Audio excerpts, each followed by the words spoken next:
Secretly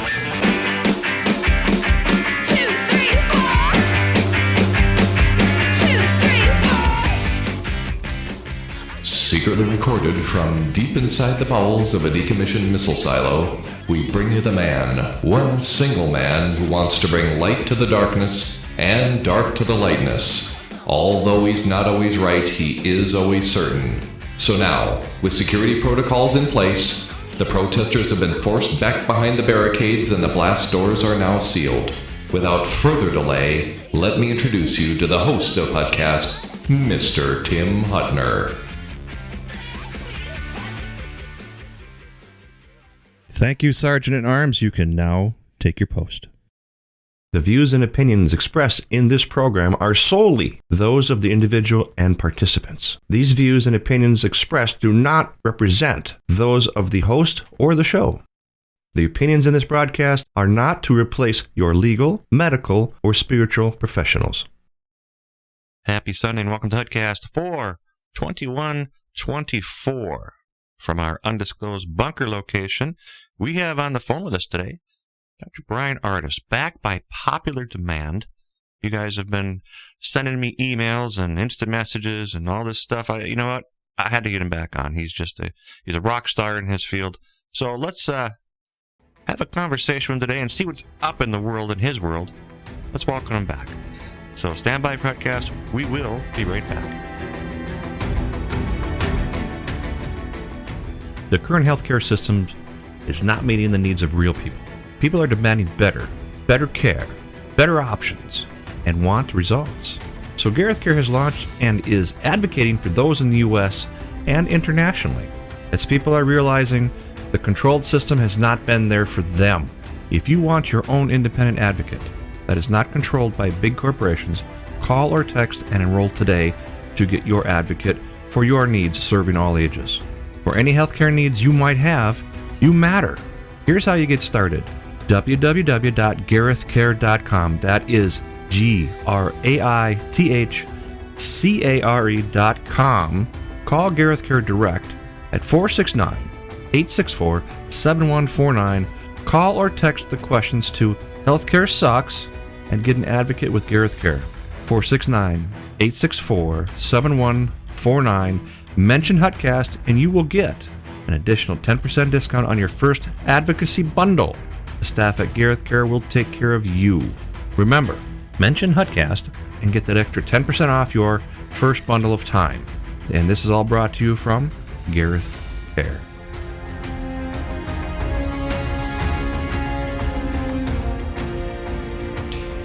Welcome back to HuttCast. On the phone with us is Dr. Ardis. Doc, tell me, how have you been? I've been awesome. How have you been? I've been all over the world, it feels like. Oh, man. Life hasn't really slowed down, but we just got back from London doing a presentation there for 3 days. We'll be headed out to several states here in the next couple days. So it's been a very busy time. Glad to be back on your podcast. I tell you what, I have had nothing but praise about you on this podcast. Well, that's wonderful. It's incredible, and I reached out to Christine a couple of times and said, hey, we got to get him back on here because these guys are going crazy for you. Well, that's awesome. Good. Well, I hope that people appreciate the messaging and can understand the messaging, and hopefully they can apply some of the information we give them, and their life improves. Yes, and that's a win. That's a win for everybody who pays attention. It's the ultimate win. So tell me what's going on. Last time we spoke, we were talking about the rNDNA, I think it was. Yeah, the mRNA. mRNA, yes. Has anything happened on that field since then? I mean, because you kind of hear it kind of dried up out in the world of COVID and Fauci and all those crazy things. Yeah, what you're seeing is and witnessing is somewhat of a hush, a quieting after the storm, right? It's like there's been a lull in the emergency and the alarms and the panics around the COVID-19 pandemic. So there's kind of like this weird like lull feeling right now. But to bring people up to speed, if we're going to talk about mRNA, what we learned recently in the last 6 months only is that, or the last 8 months, is that the mRNA itself, which stands for messenger RNA, is what the body uses to actually manufacture proteins, manufacture all of our tissues and organs. So this mRNA is like your blueprint to actually transcribe and make something new, a new cell, a new organ, you name it. So the mRNA itself, we were told that when you were injecting people with these COVID-19 mRNA shots, which was Pfizer and Moderna for Americans, we were being told that that mRNA was instructing our cells to manufacture the spike proteins of COVID, and you would now have these small amounts of defenders ready for your exposure to any of these spike proteins. But that's not really what they're doing. Actually, what's in the shots, there is no mRNA in the shots, even though they call them mRNA shots. What we have learned is you can go on the NIH's website right now. They actually tell you there's no mRNA in any of the COVID-19 mRNA shots. Oh, boy. And instead, what they tell you is there is something called DNA plasmids that are in those shots. And to most people, they don't know what those are, but DNA and mRNA are not the same thing. So DNA is double helix. We all know that. Di means double. So you've got two. And then RNA is just one strand. mRNA is the information, the blueprint to actually design the RNA template and the DNA template. So what they tell you is there's DNA plasmids only in the shots. And it's a circular piece of DNA that is being injected into your body. And that DNA, a plasmid, gets absorbed into your cells and into bacteria and yeast in your body. And that DNA hula hoop circle of DNA, called a plasmid, that's in the shots, not mRNA, tells your cells in your body or your bacteria and yeast that you have in your body to manufacture venom, poisons, or spike proteins. Whatever the payload they want, it's embedded in the plasmid. It's a genetic code. So they just put a code, and they can tell that bacteria or yeast to make anthrax. They can tell that bacteria or yeast to manufacture fluoride. They could ask it to make glyphosate, MSG. They could ask it to make all kinds of poisons. They could ask it to make mustard gas if they wanted to, chemotherapy. Oh, boy. They could tell the bacteria used to do any of that. That's what the shots are. So what we've learned is that for the last 20 years, scientists have figured out how to get bacteria, yeast, and your own human cells to make mRNA proteins of all kinds of poisons and venoms and spike proteins. So your body becomes the manufacturer for these deadly, and as far as spike proteins for COVID, it was always defined since April of 2020, spike proteins of COVID, which they are telling you your body's going to make after you get these shots inside of you, were identical to king cobra venom neurotoxin called cobra toxin, and another venom protein from another snake out of Asia called the Graith snake. So when I say your body's now going to be engineered to manufacture venom proteins, that's because the spike proteins were figured out to be neurotoxic venom proteins from snakes. So if you're getting these plasmids injected into you and your body's now making mRNA proteins, your body will now have the instructions to manufacture king cobra venom in your body and Graith snake venom, both of which is deadly to humans. And you will see, as a result, myocarditis, heart failure, heart damage from these proteins, these venoms. You will see turbo cancers being developed. That is a reaction to venoms. This was figured out in 1956, that venom exposure to brain tissue will cause rapid turbo cancers to develop within 72 hours or less. Do you want to know what the antidote is? What's that? Nicotine is the antidote. Yeah, that's right. You had talked about that. The patch. Yeah. Yep. So nicotine was one of the ultimate antidotes the entire time to COVID-19. So the spike proteins of COVID, these venom proteins, are blocked by nicotine. Tobacco's always been for millennia, been a medicinal plant used to treat snake bite victims, scorpion bite victims, spider bite victims. It didn't matter. Any venomous poison was always addressed with tobacco. And that's because nicotine is the curative agent that protects against the toxic effects of venoms. But tobacco is not the only thing that contains nicotine, thank God, because governments around the world are now targeting all tobacco manufacturers and restricting access of their citizens to get tobacco products. Really? Yes. In fact, our United States president 3 months ago just announced he's going to be the first president in United States history to reduce the allowed amount of nicotine only in all tobacco products manufactured in America. Now, why is he going after nicotine? Well, he's not the only one doing it. King's speech, King Charles, last year announced in England that by the year 2030, not a single citizen in England will be able to purchase any tobacco products or nicotine products. Canada has already announced by the year 2030 there will be no access to their citizens for tobacco products or nicotine products. Australia, New Zealand, they've all done it. By the year 2030, they've all announced there will be no more access to tobacco products. Now, this has all come in lieu of the COVID-19 vaccine pandemic. Okay. In May of 2023, Joe Biden dismisses the national emergency of COVID. The very next month is when you start seeing all 5 of these countries announcing new bans, restrictions, and taxation on all tobacco products.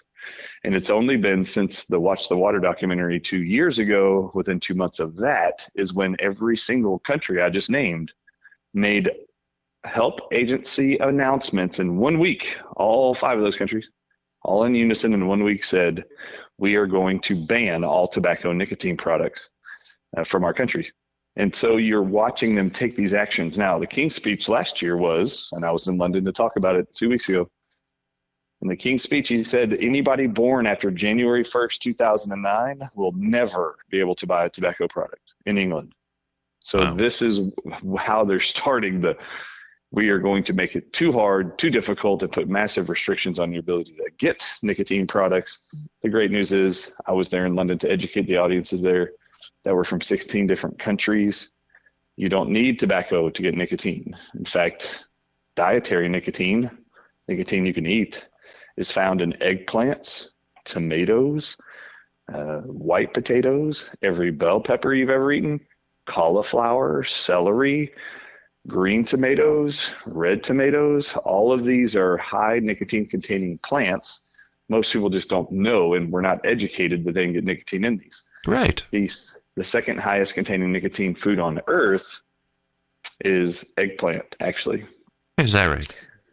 The third highest is tomatoes, and that's always shocking for people to see. They had no idea that tomatoes contain so much nicotine. Okay. But nicotine, in and of itself, we've all been lied to for years. A part of the presentations I'm being asked to do now around the world is to bring people up to speed on the truth about nicotine, because starting in 1994, the FDA in America started telling the whole world that nicotine was addictive and is an addictive chemical, and made sure it was plastered all over the world that everybody knew this is an addictive substance. Don't use it. Well, the truth is nicotine is not addictive. The FDA knew it wasn't addictive, and they've lied to everybody ever since. And I have been educating people over the last 2 years why it is they've been lying to you about nicotine. Okay. And there's a reason why, 2 main reasons why they had to lie to the whole world about nicotine being addictive when it is not. And I know this might be hard for listeners if they have not heard this yet, but nicotine is not addictive. You're going to read it a million times on billboards, on every tobacco product, every commercial, radio, TV, you name it. But nicotine is not addictive, but you're going to see a lie that it is addictive. Wow. In 2015, Harvard actually did a study, and they wanted to know, what is the most addictive? Is it cocaine? Is it nicotine? Is it sugar? Is it heroin? And they did some animal studies. Well, they couldn't get a single animal to ever in 6 months become addicted to nicotine. But every other substance they were testing got massive addictive results. Sugar, cocaine, heroin. So they decided, why won't these animals become addicted to nicotine? I thought nicotine was addictive. So Harvard goes online, goes to the FDA's website, goes to the tobacco giants, all websites, and they print out 7 million pages of research and development documents. Wow, that's a lot. 7 million. And they wanted to read every page since the 1970s of their R&D work. Research and development. And they found in all the papers of every tobacco giant that they figured out in the 70s that they had consulted with chemists from around the world, every single one of these companies. Okay. And they wanted to know how to make their products more addictive. And in every one of these meetings, it was disclosed in the 70s that these chemists would tell them all, if you just add these aroma adding chemicals called pyrazines, Pyrazines, if you'll just add pyrazines that will increase the aroma flavor as they inhale or taste your products, pyrazines are addictive to all humans. And it will make your product super addictive. Wow. So that is what they have learned. And Harvard published in 2015 that nicotine is not addictive. Harvard then said in their paper, the Food and Drug Administration should start regulating pyrazines instead of nicotine, because they give you the illusion that it's nicotine that's the problem. Right. Nicotine is in tobacco naturally. Pyrazines are not in tobacco naturally. These are being added by men in manufacturing plants to tobacco, Sure. making it addictive, and now they're lying to you about this product being addictive. The FDA is. So this is why the urgency for telling people is there's two main reasons why for 30 years the governments of the world, including America, had to lie to you about nicotine. Wow. Number one, COVID was planned way before 2020. Okay. In order to get people to buy into the COVID-19 narrative. And that narrative was there's a bat virus flying around in the air that's going to make you sick if you inhale it.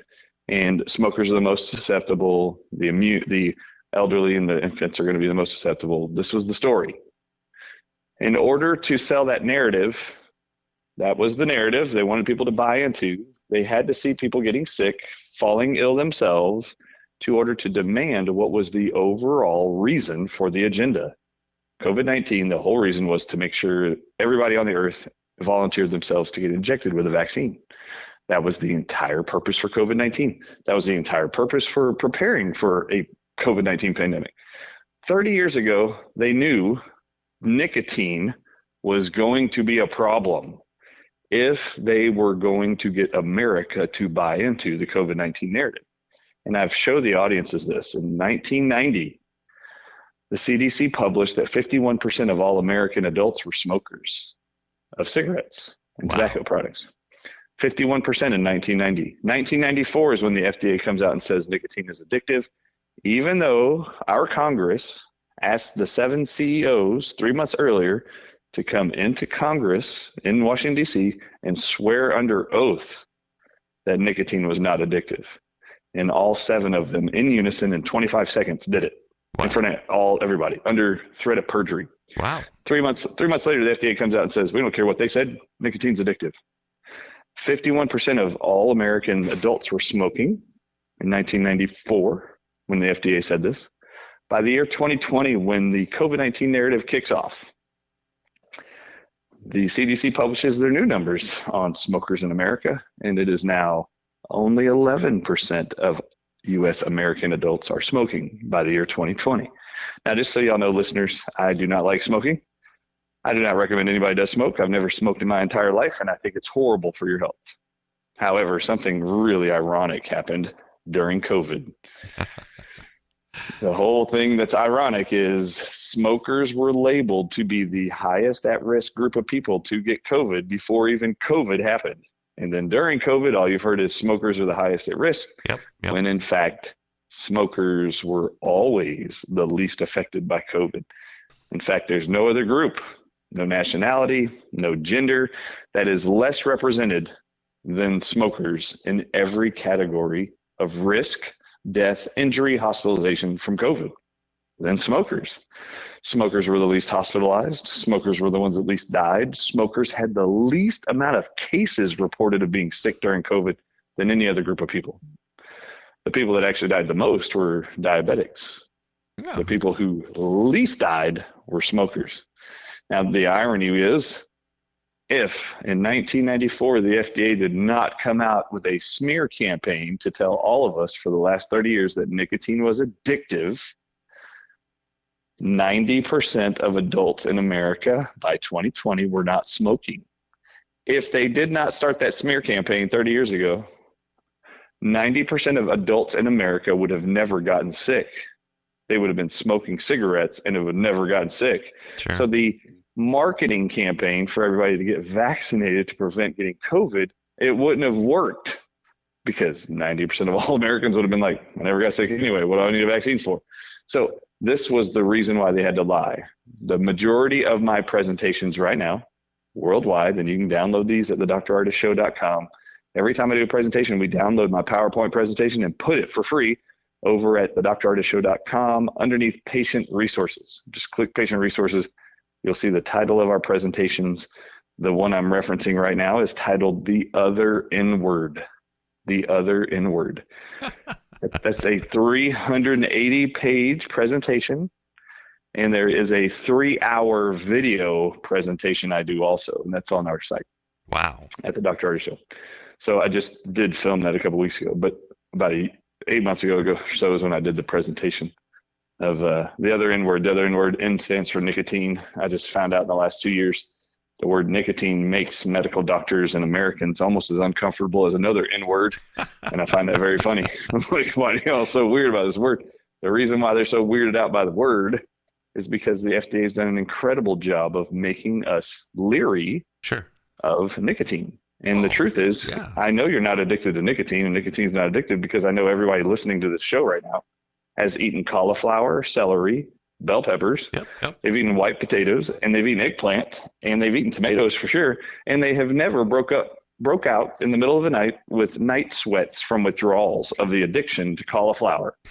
I've never heard anybody in this audience, no one in the audience has ever heard anybody walk up to their boss at work and say, I need a bell pepper break. Day off. I ate some eggplant the other night and I'm having a hard time not focusing anymore without eggplant. This is because nicotine is not addictive. They made it addictive, and they did this with man-made chemicals. So no quiet quitting out there on your bosses. That's right. For All right, eggplant. Let's see there. So the second thing, the reason why the FDA had to lie so big, this is why it is I'm being asked to be flown around the world to do these presentations, is because of what I've learned since learning about nicotine's protective measures against COVID. I want to know what else about nicotine don't I know? Right. I mean, I've thought my whole life that nicotine was just bad for you, and causes cancer and addiction. So I had to go figure it out. Well, this is one of the reasons why in 1994 the FDA had to come out and lie to everybody and tell you that it was addictive and tobacco products should be avoided. And why there was a huge lawsuit by the end of the 1990s where the tobacco giants supposedly now reveal they knew that their tobacco products caused cancer. They just didn't want to admit it to Congress. I actually think that was all a sham.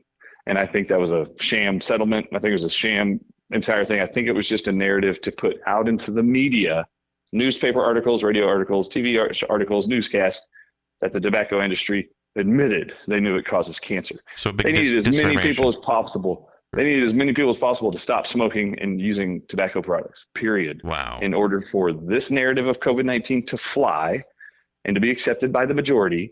And there's a bigger, I think, even more sinister, cannot be bigger, I guess, can't get much bigger than an entire lie on the whole globe like COVID-19. All right. There's a second huge lie. Okay. That provided massive amounts of profits and political gain when lying about nicotine being addictive. What is it? And this is one of the most tall-tale, most disgusting things I could not believe that I've been uncovering. And this is what people are getting very excited about to learn. Does your audience know that nicotine in tobacco plants and in tobacco products, cigarettes included, cigars, snuff, did you know that tobacco used of any kind, commercial, organic, doesn't matter, did you know that all tobacco products are proven to prevent all people from developing Parkinson's disease? No. Yeah. Did you know that nicotine and tobacco products are proven to prevent and reverse multiple sclerosis? Holy Did cow. you know? Did you know that tobacco products and nicotine in those tobacco products, nicotine particularly, is known and published to prevent and reverse Alzheimer's disease? Have you ever heard your medical doctor tell you that all people that are struggling, the millions of them in America right now with arthritis, have you been told that tobacco products should be used, or tobacco should be considered, or nicotine patches or nicotine gum might be considered, nicotine pouches to suck on? Have you been told that you can go eat a whole bunch of eggplants, Mary, tomatoes, and you can improve your arthritis? No, in fact, you've been lied to even further. All those suffering with arthritis in this country have been told that they need to be on prednisone for the rest of their life. This is a genetic issue that they can't handle or fix on their own. Yep. So they have to be on steroids, and they have to avoid a specific family of foods for the rest of their life to reduce inflammation and pain. And they tell them, medical doctors are taught and trained to say this: Mary, you have arthritis of any kind, gouty arthritis, psoriatic arthritis, rheumatoid arthritis, osteoarthritis, doesn't matter. Mary, you have arthritis, and you need to avoid nightshade vegetables. Really? Because nightshade vegetables create inflammation. The truth is, no, they don't. But if you ate them and continued eating them, you would see your inflammation go away. So Did you know nightshade, define that. Nightshade vegetables are eggplants, squashes, zucchinis. Those are all the nightshade veggies. Tomatoes are inside that group or family. Oh. So zucchini, eggplant, squash, tomatoes, that's your nightshade vegetables. Nightshade vegetables contain the highest amount of nicotine. And eating those plants, they publish, researchers do and scientists do all over the world, if they eat those plants each day, it prevents ever developing Parkinson's, MS, or Alzheimer's. If you eat those plants, it prevents developing ulcerative colitis, a digestive bowel disorder. It's also proven nicotine and tobacco and nicotine in these vegetables, proven to prevent arthritis, reverse type 1 diabetes. Okay. And I show the world these studies where they prove they can reverse type 1 diabetes with nicotine alone. Wow. How they can cure brain tumors called glioblastomas in less than 72 hours with just nicotine alone. And it's not very much nicotine either. So this is a whole list. Autism is proven. If you wear a nicotine patch and put that on an autistic child, teenager, or adult, all of their behaviors improve within 7 days. Just a nicotine patch. Holy cow. This is one of the main reasons they've had to bastardize and lie to us about nicotine. They had to. Why did the Food and Drug Administration have to lie to us for the last 30 years that nicotine is addictive? Mm-hmm. And why would that same agency, whose first F letter, FDA, stands for food? And why is this organization that represents all the food in America and researches food, supposedly, why didn't they tell anybody in America for the last 30 years that nicotine is inside of vegetables that you're eating every single day? Right. I mean, why aren't they telling you that? Why are they not telling you it's in those vegetables? And why are they screaming at you with a bullhorn 24/7 that the same nutrient is in tobacco plants and that stuff's dangerous? Yep. I mean, why don't they tell you that? So, and why does that same organization push shots on you and tell you can't go to work or hug your grandparents, or hug your own children, if you don't get this shot that a drug company made for us to give you? So to me, the much bigger lie was set in motion in 1994, and that was to ban all tobacco products, make them look bad so that people will turn away. It worked. 90% of all Americans have turned their eyes and backs on tobacco and nicotine by 2020. In those 30 years. But this is what I want your audience to understand. What you need to know is not only did that decision for the FDA to lie to you and repeat that lie over and over for 30 years that nicotine is bad for you, not only did that set you up to get sick and receive a vaccine and volunteer yourself for injury and harm, playing Russian roulette with a COVID-19 mRNA shot or technology that's never been used before, not only was that the setup, now they lied to you and me and everyone you know and told them that this substance, this nutrient found in plants and vegetables that they weren't going to tell you about in vegetables, but we're going to tell you about one plant just because they didn't want you using it because it has the most of this nutrient in it.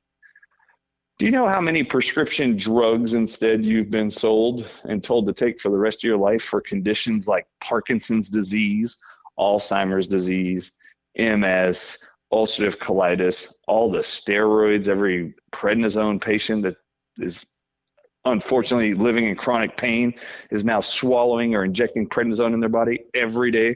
They're also taking methotrexate for rheumatoid arthritis pain. They're taking Plaquenil, which is hydroxychloroquine. I mean, they're all taking drugs being told they have to live on these for the rest of their life because they were never honestly told about the benefits and health benefits of nicotine.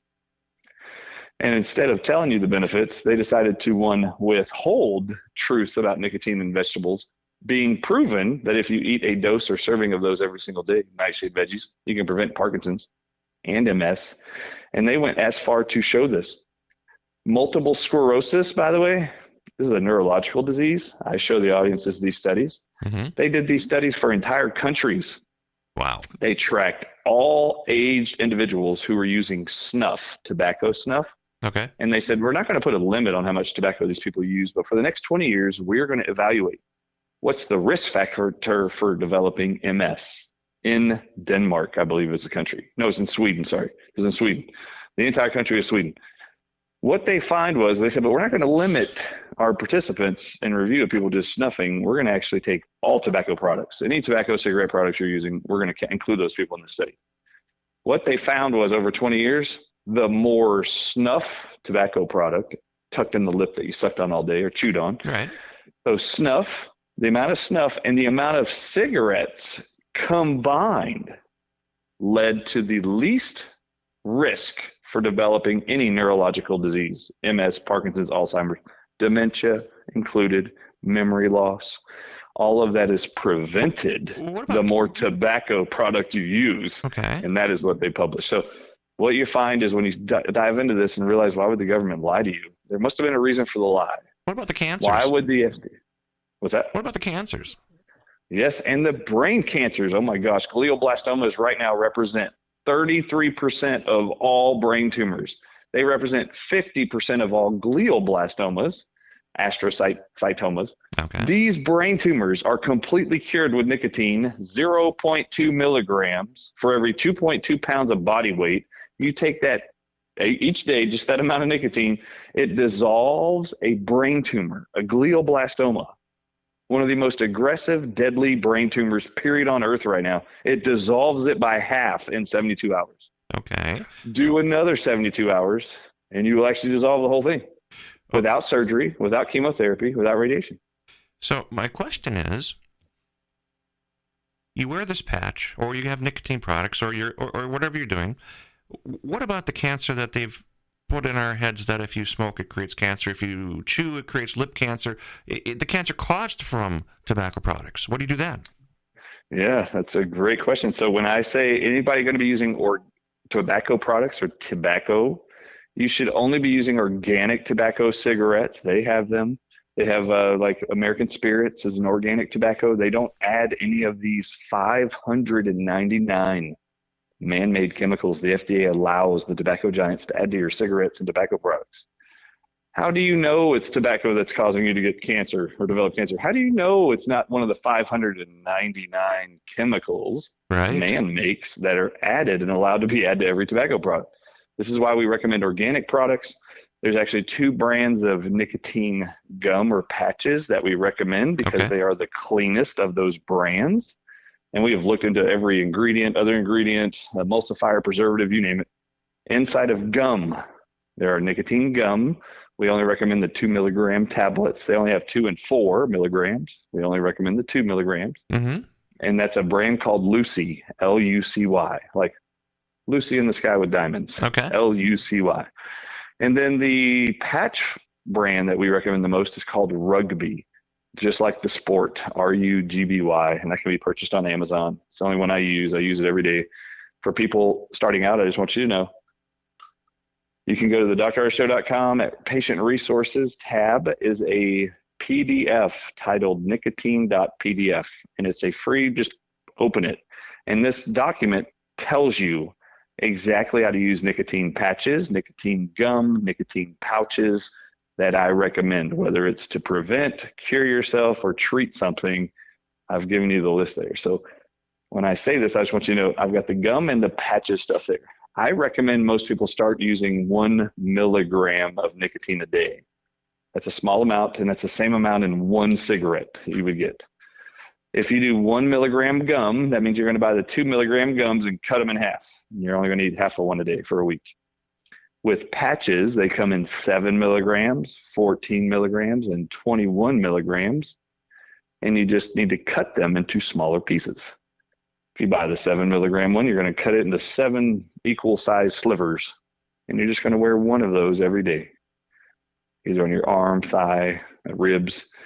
And I want to tell the world, this is pretty exciting. I'm being flown all over the world to go do these presentations, but I was just in Michigan 3 weeks ago, and the lady runs up to me and says, Dr. Ardis, I came all the way here from some other state. I needed to let you know, I watched a documentary of yours I did in September called The Antidote, and it was all about nicotine. She says, I watched it, then I invited all my friends and coworkers to come to my house the next day to watch it again. One of my friends had lost all of her eyesight in her right eye and had gone completely blind as a result of COVID. Wow. She was told it was permanent blindness in her right eye. For 2 years now, she had this. She came to the house, watched The Antidote, left my house. On the way home, she stopped at a CVS or Walgreens pharmacy and purchased nicotine gum and started chewing nicotine gum. On the second day of chewing 3 pieces a day of 2 milligram nicotine gum, This lady calls her friend, who's now standing in front of me, Dr. Ardis, and says, 3 weeks ago, Dr. Ardis, within 2 days of my friend chewing nicotine gum, 100% of her eyesight was returned. Holy cow. You cured her blindness with nicotine gum. I said, I didn't do anything. Congratulations, though. That's amazing. Now, that's not the only story. We've heard people reversing their deafness with nicotine patches and nicotine gum in 30 minutes or less, having that for 2 years. So we've seen tons of just incredible, we've seen myocarditis symptoms, AFib, reverse in 5 minutes. Wow. Of just soaking your feet in tobacco water. We just had somebody boil tobacco leaves in water for 10 minutes, then take that water, put it in the floor, and have this senior citizen, elderly father who was having AFib episodes 10 times a day. We just had to put his feet in the water. Okay. Then 5 minutes, all of his AFib situation he had right then going on, the emergency stopped. He's never had a reoccurrence of any AFib. And he was having these every week, multiple a week, going to the hospital, getting all kinds of injections to calm his heart down. Sure, right. This guy's, all that was reversed within 5 minutes of his first foot soak in tobacco water. Did it stay gone? So this is the power. Yes, and it's been 6 months now, and he's not had a single reoccurrence ever again. Where's the rest of the medical community on this? Why aren't they jumping out and saying, hey, this is a real deal? Yeah, it's pretty exciting, actually. It'll take them a little while to wake up.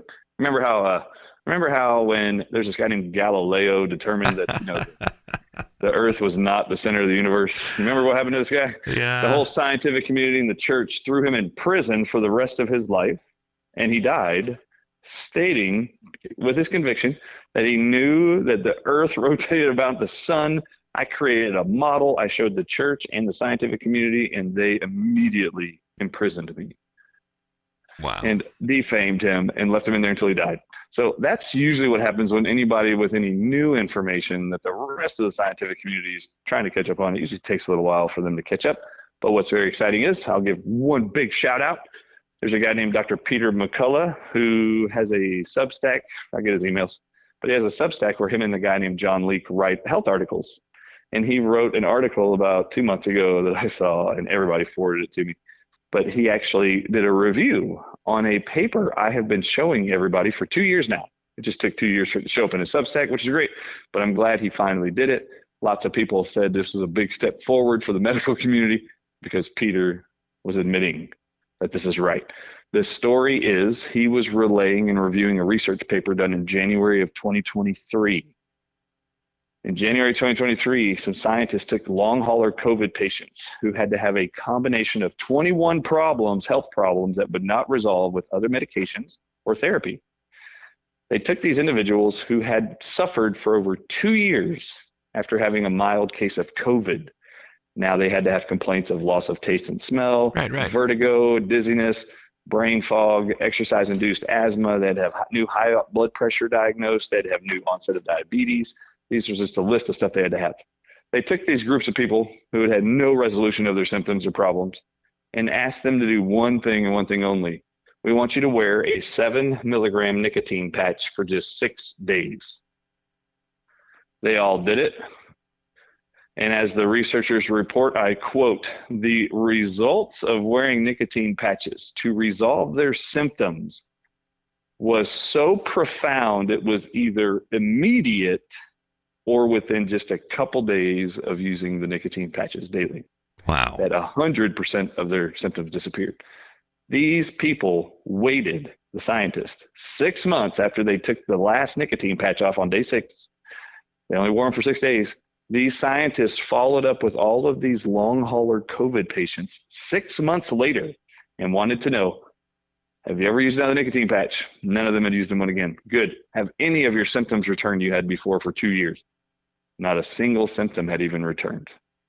This is the power of the antidote. The researchers even said this treatment using nicotine replacement therapy, using nicotine patches, is far superior to anything else being used in medicine to treat long hauler COVID symptoms.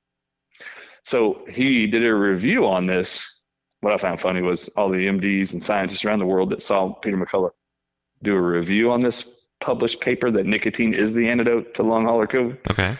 That when he published this, a lot of people were excited about it, but they all thought it was odd. He didn't say anything about me talking about this for the last 2 years because I've reviewed that paper everywhere I've gone, at every event he's ever been to with me.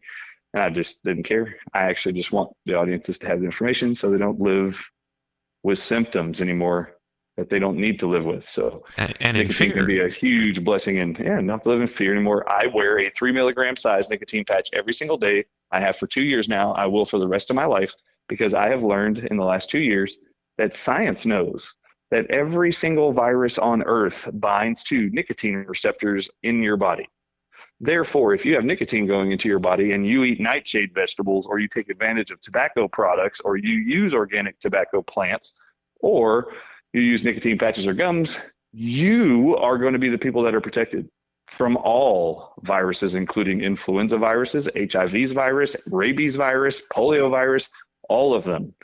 I have already reviewed all of them. They all target the nicotine receptors. And in order for the World Economic Forum, in order for the Committee of 300, in order for the Club of Rome to manage getting 100% of the world's population to vaccinate themselves in the future, they got really close. They got 5 billion of the 8 billion this time during this experiment they called COVID.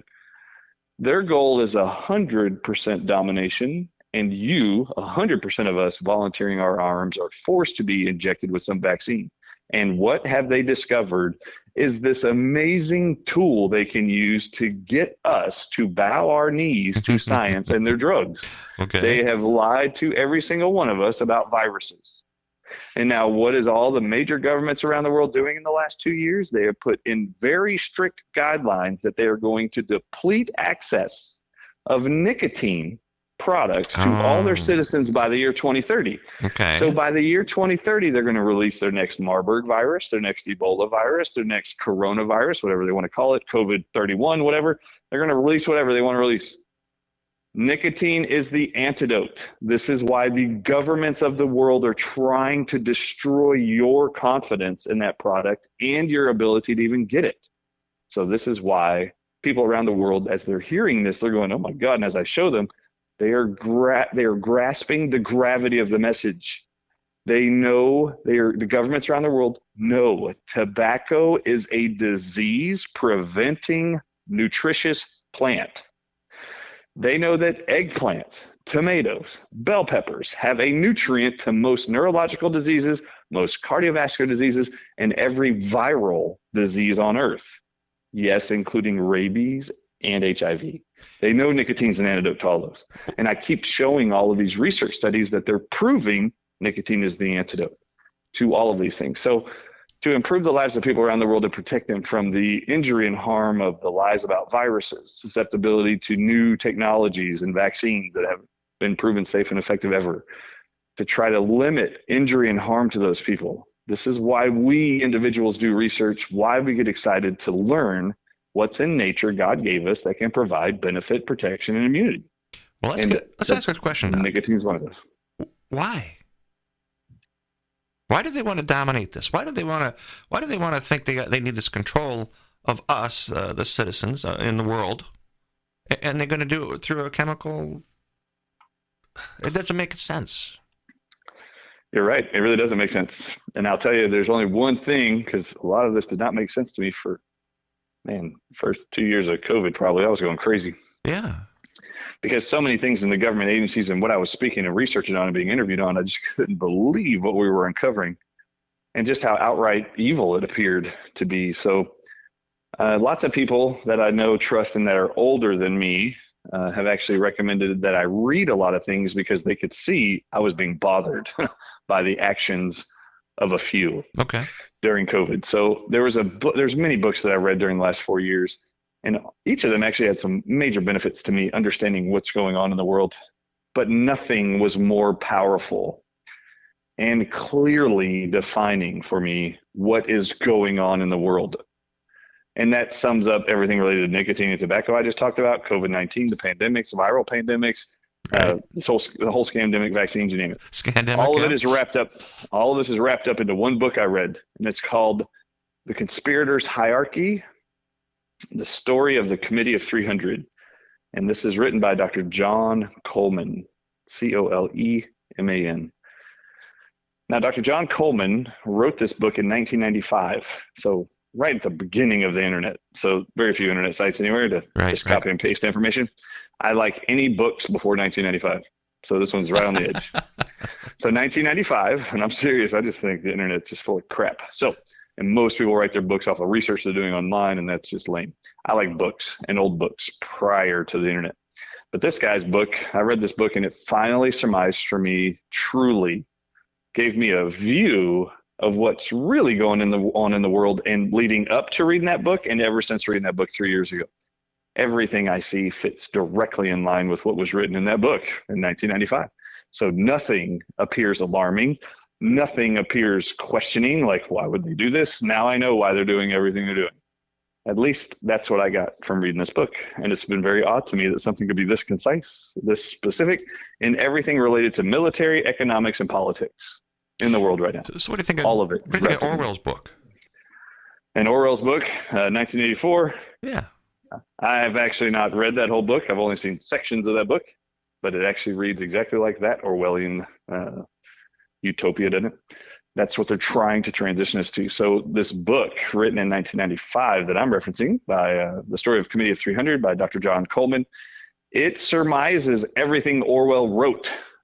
Oh. However, it discloses the groups and organizations of people that were doing it and their timelines. That's a little bit about what was different. So in the 1995 book, The Story of the Committee of 300, what you learn about is that in the 1960s, there is a group of people called the Club of Rome. And the Club of Rome write articles, like, of its members. There's not very many people in this group. The Club of Rome is a group of people underneath a different group, a superior group called the Committee of 300, as referenced by Dr. Coleman, the author. Just below them is a group of individuals they called the Club of Rome. And the Club of Rome actually have written down stuff. The Committee of 300 doesn't write anything down. They just give their instructions there by us. So the Committee of 300 gives us instructions to the Club of Rome in the 60s. 60s, they write these articles about the formation of the Club of Rome, and this is what they write. By the year of 2050, there will be too many humans on the earth who will be using up more resources on the planet than the earth itself can remake or replenish. Mm-hmm. Therefore, we need to come up with a strategy. This is in the 1960s. We're going to come up with a strategy to depopulate and infertilize the planet, to get the population of humanity down to 1 billion people by the year 2050. All right, so that's what they write. That's not the only thing they write in there. They write in there that they are going to do it with pandemics and vaccine agendas. Huh. And those vaccine agendas that are going to look like efforts to prevent and protect people from developing diseases, we are going to use those as agents of weapons to create infertility and death. And we're going to do this with a vaccine agenda that we're going to roll out, and it is going to appear very slowly that the die-off and the infertility is going to continue to march forward to our 2050 goal of having only 1 billion people left on the planet. And they're going to do it subtly. They want to do it humanely is what they actually write. We're going to do it humanely, not to create a lot of upset around the world that we're infertilizing people and killing them. But that's what they write about in the 1960s. And they write that 500 million of the 1 billion, so exactly 50% of all the people that will remain on the earth by the year 2050, half of them will be of Asian descent from China and Japan. Oh. This is exactly what they wrote. And you want to know what they wrote in the 1960s? The reason why 500 million of the remaining 1 billion on the planet will be from Asia is because these citizens of Asia have already had ingrained in them for millennia to respect and bow down to authority. Oh, so submissives. They want them submissive. So these are going to be the ones they're going to use to carry out whatever their agendas are going to be from there on out. Kind of leaves us out, doesn't it? Yeah, and it's wild, though. But in this book, they actually talk about 1995, who is lined up by the Committee of 300 to be the presidents of the United States from 1995 till now. Wow. And he was right about all of them. So as you read this, you're like, wait, what a minute. He says the Committee of 300, primarily based out of England, is who owns this country. And this Committee of 300, they own the United States. The Committee of 300 runs the United States. The Committee of 300 has selected, he writes in the book, every president of the United States of America since Abraham Lincoln, for sure. He says, I have evidence to show you Committee of 300 has selected every single president of the United States since Abraham Lincoln. There is no free election process in America, he wrote in 1995. You all think you are voting for a president. You are just going through the motions.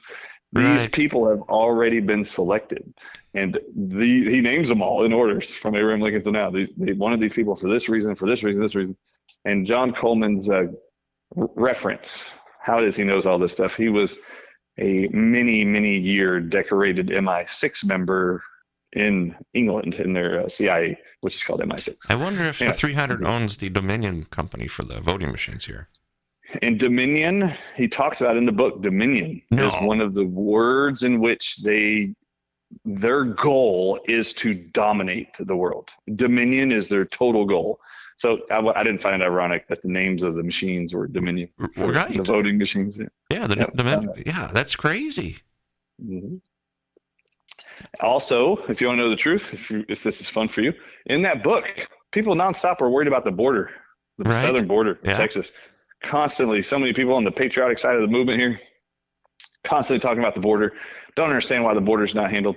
So in love with Donald Trump, finally building a wall, but just not being able to finish it. Had the election stolen from him, or else he would have finished it. And the truth is that wall was never going to be finished. The truth is, since 1995, even John Coleman wrote about that wall.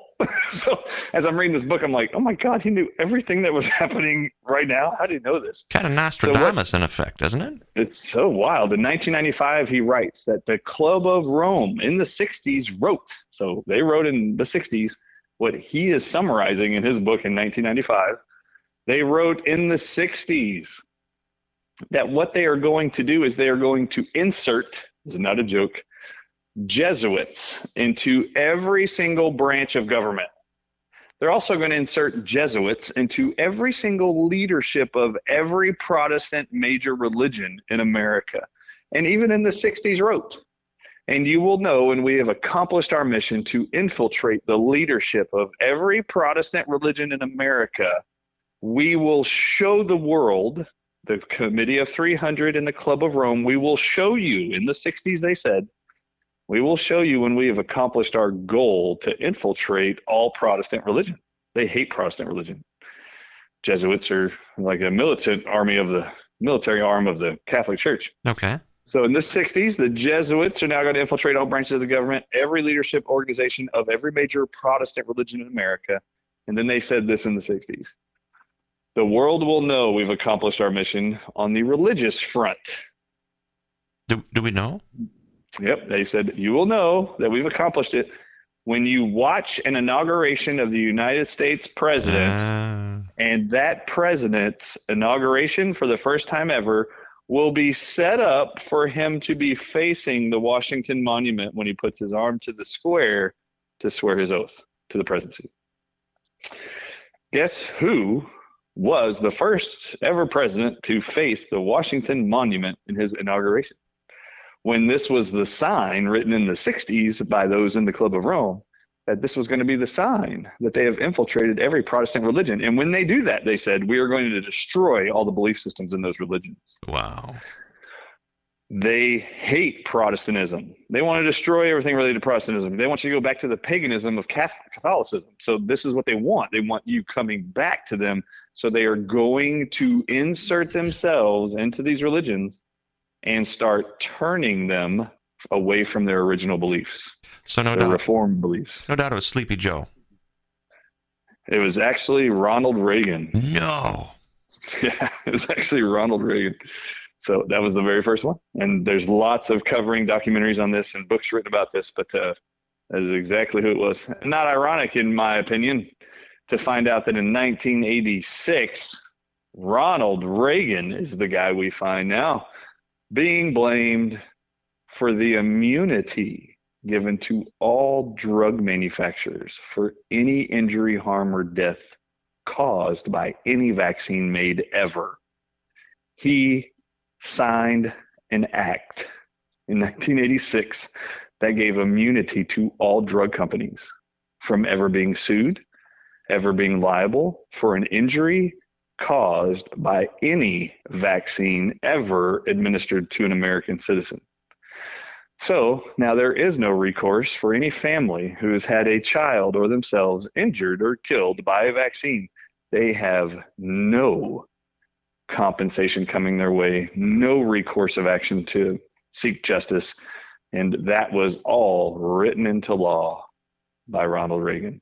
In fact, there would never have been the ability to create an environment of bullying, coercion, like you saw in COVID-19, bribery with donuts and lottery tickets for a vaccine. That would have never been allowed if Ronald Reagan had not have signed that document in 1986 and put us in this very situation that we find ourselves in. So this was a setup from the beginning, and they used, unfortunately, one of America's favorites, Ronald Reagan, to actually sabotage all of us. And man, it has been a war ever since, unfortunately. I'm sitting here in awe. I'm still trying to process that.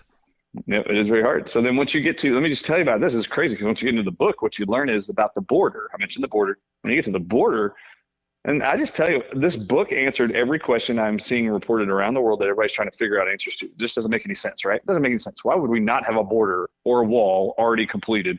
We've been around 400 years. Why haven't we done this? Right. All right. So, why have we not done this already? Okay. You've got to understand there's a reason it's not done. And in the 1960s, the Club of Rome wrote, we're going to put a Jesuit, a Catholic, into positions of power. And just so y'all know, do you know who Anthony Fauci is? Anthony Fauci is a Jesuit. He actually has said from the time he was ever made a director at the NIH, every time he's interviewed in the news, they ask him, where do you give your credit to your success to? And he says 100% of the time, I give all credit to my success in my public office and in my private life to the theology of the Jesuits. That's exactly what he says. Wow. Joe Biden went to Fordham University. Fordham University is the first ever Jesuit founded university in America. Guess where Donald Trump went to school?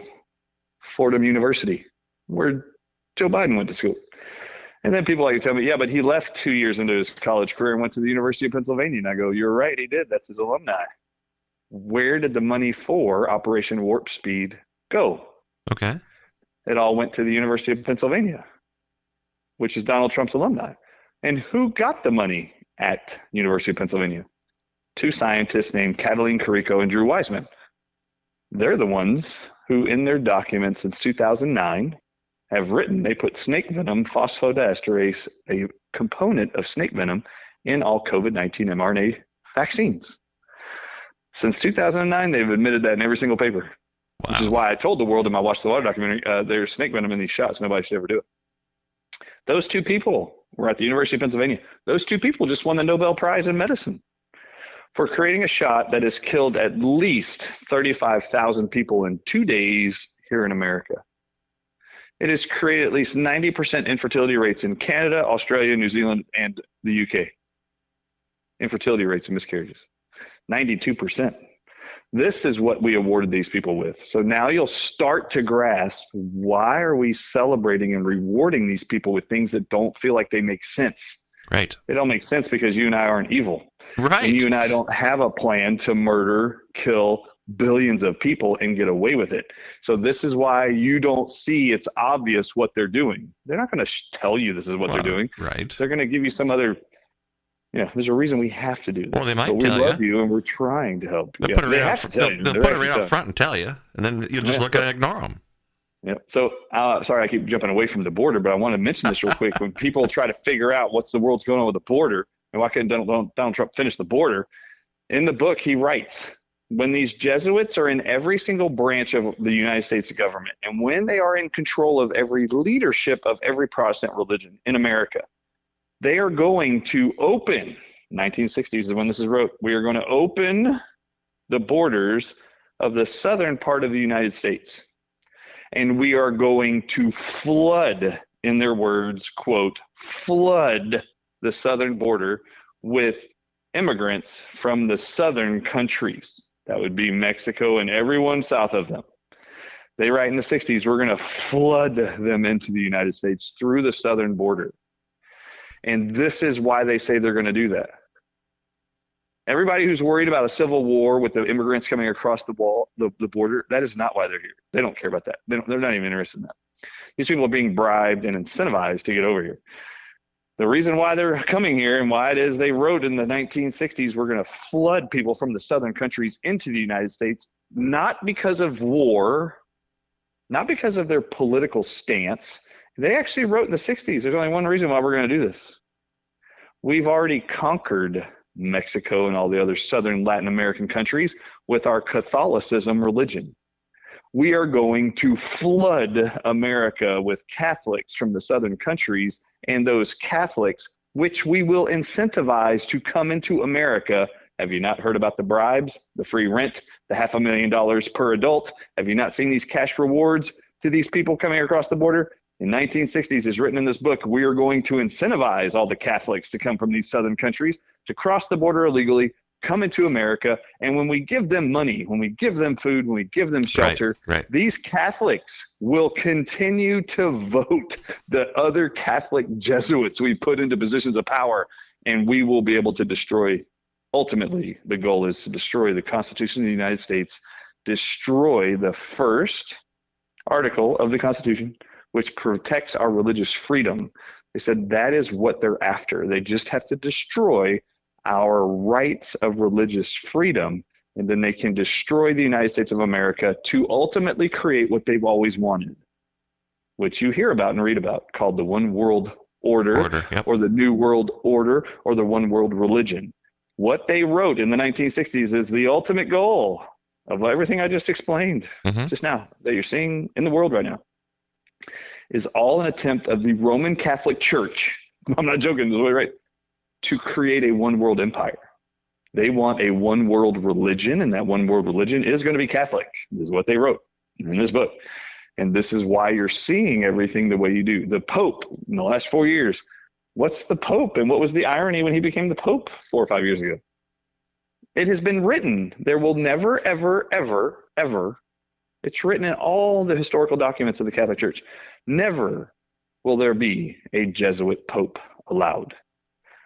The Jesuits were the militant part of the Catholic Church who went out and did all the conquests, conquered all the southern countries, all the European countries, you name it, did all the witch burnings and death stuff. That was the Jesuits. Okay.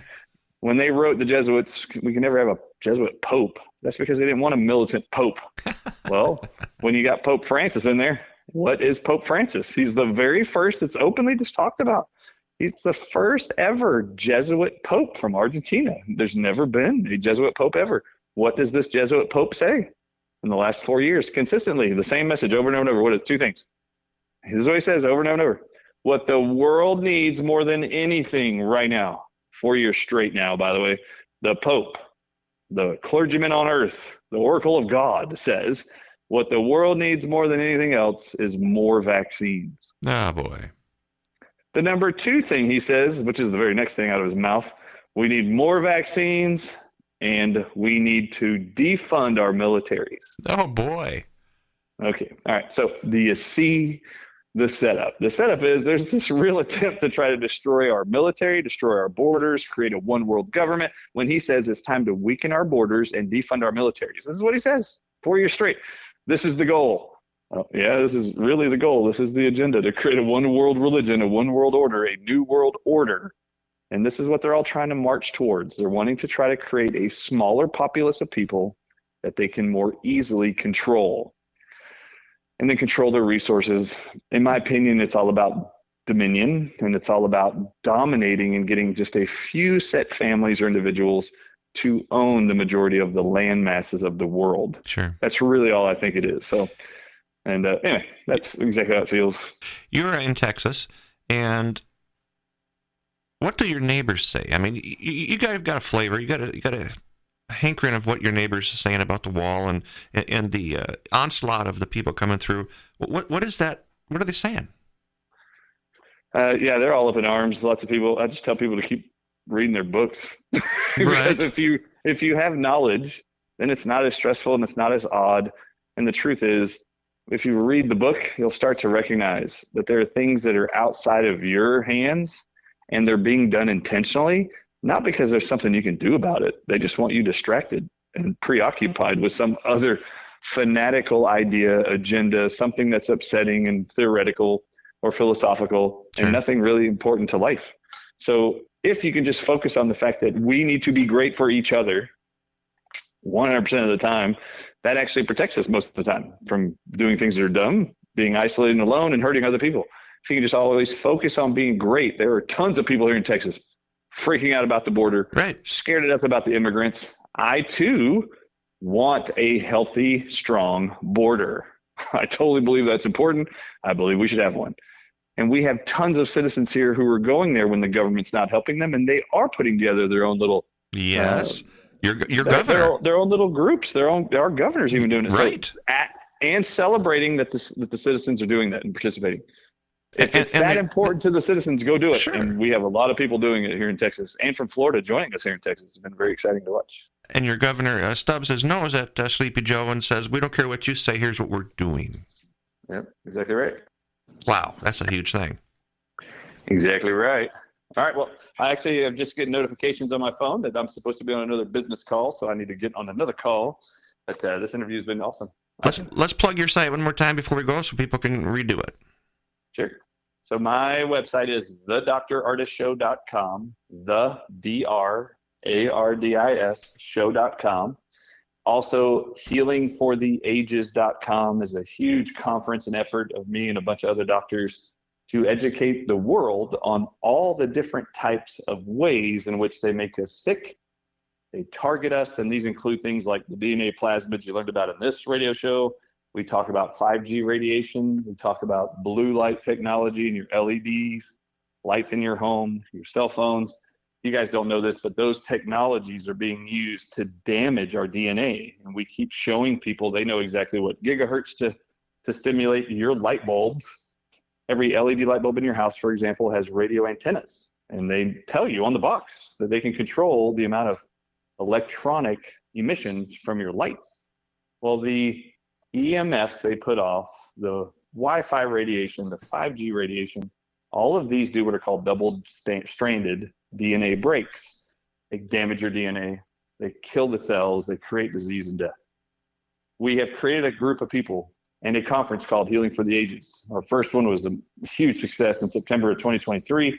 We have another one coming up physically in September of 2024, but we have monthly virtual conferences. Some are free. One is coming up in May that will be a small charge, but it's going to be an all-day event, Memorial Day weekend. You can go to healingfortheages.com and go to the calendar there on the website to see all of our activities. Most of them are free, and we're just educating people on things we're researching and learning, try to keep you as safe and healthy as possible, because they're not going to stop lying to you. Somebody's got to keep trying to tell you the truth. Yeah, for sure. And we appreciate that. We appreciate you. My listeners totally appreciate you. So hold on here. Also, go ahead. Also, I learned something this morning for getting on this call. I heard that you're now an affiliate for the Ardis Labs products. I certainly am.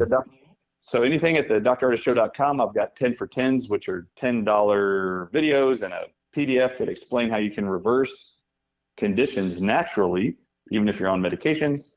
We can do that with experts around the world. And then we also have supplements. If you use the discount code or the affiliate code, HuttCast, HuttCast, that'll give you additional savings on anything you select there at the drardisshow.com. And that is wonderful. She wanted me to fill out the W-9. Would you tell Christina that any and all proceeds used in HuttCast will go into a charity of your choice? That's awesome. We look forward to doing that. We love giving money away to charities. Thank you. All right, Doctor. Thank you very much. HuttCast signing off. And again, thank you. And wake up, people. Sometimes you just got to pay attention. So catch you next time. God bless. And that's a wrap for HuttCast. HuttCast is, again, a pragmatic approach to seeing things how some people see them. If you like our show, give us a thumbs up on the Facebook site. Again, for HuttCast, thank you again. Have a wonderful evening.